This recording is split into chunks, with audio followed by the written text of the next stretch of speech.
नमस्कार मित्रांनो, आपलं सगळ्यांचं स्वागत आहे डबल अकॅडमी पुणेमध्ये।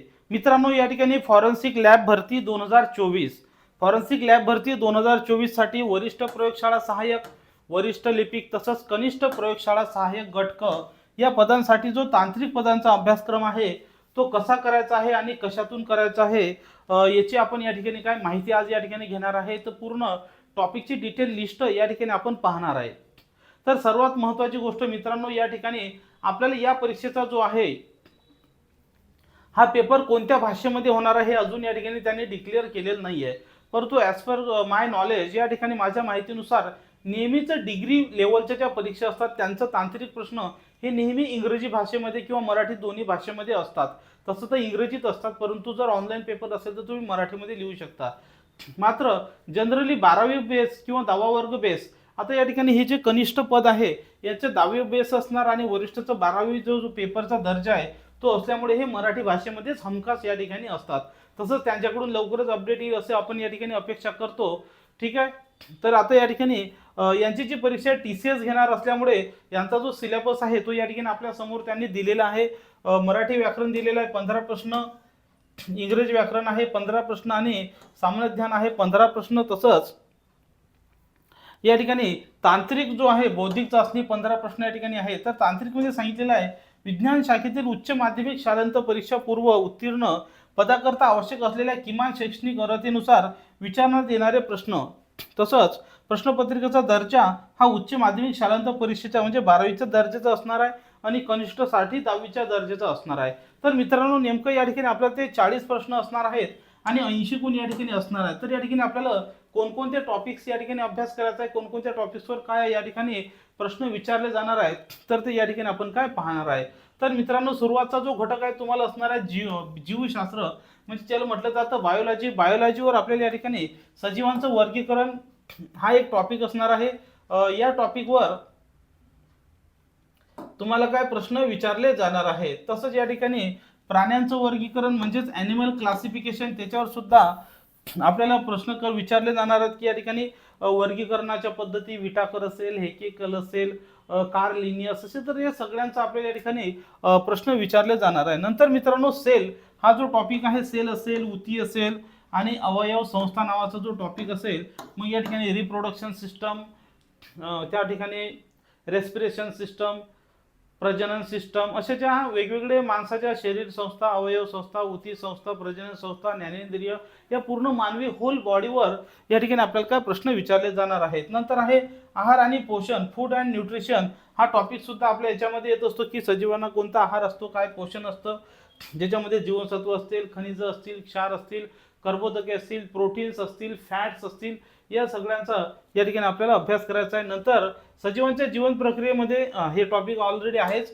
रक्ताभिसरण संस्था, पचन संस्था, श्वसन संस्था, उत्सर्जन, प्रजनन, चेतासंस्था, अस्थि, अंतरस्रावी संस्था की जे ग्लँड्स असतात।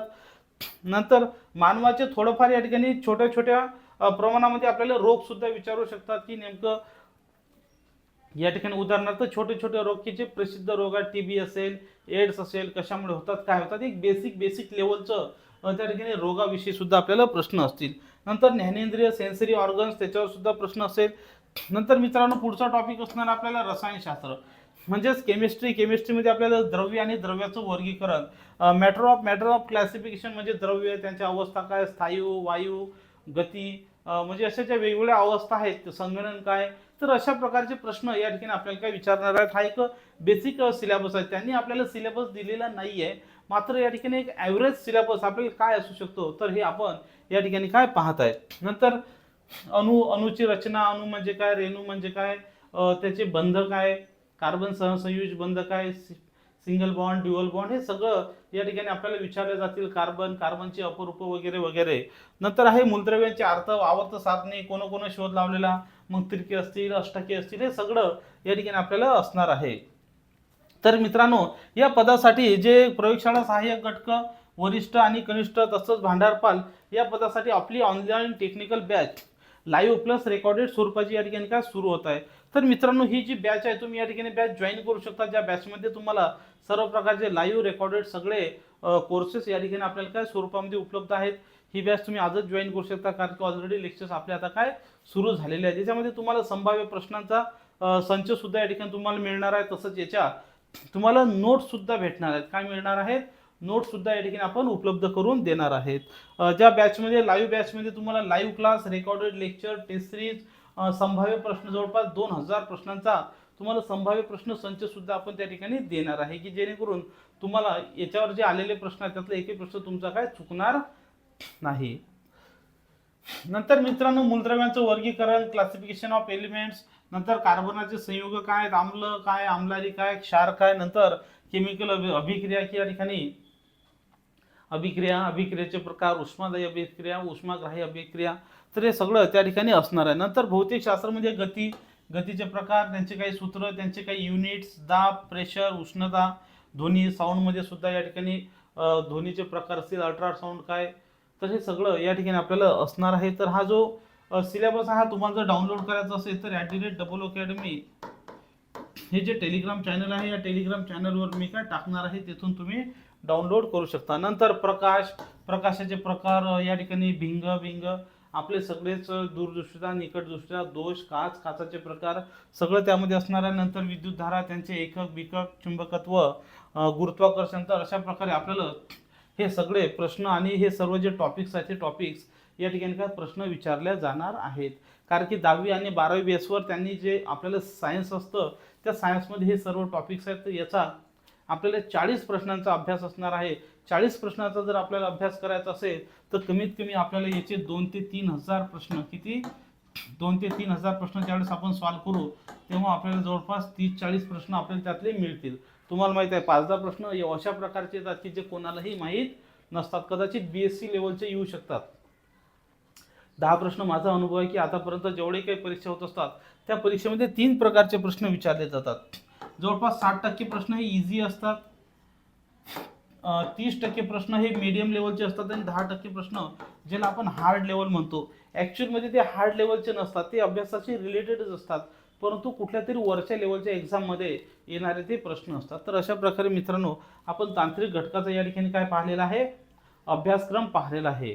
तर आशा करतो मित्रांनो तुम्हाला या ठिकाणी ही माहिती कळाली असेल. या घटकांसाठीचे जे MCQ आणि नोट्स आहेत ते ॲप्लिकेशनमध्ये आपण उद्यापासून या ठिकाणी टाकणार आहे.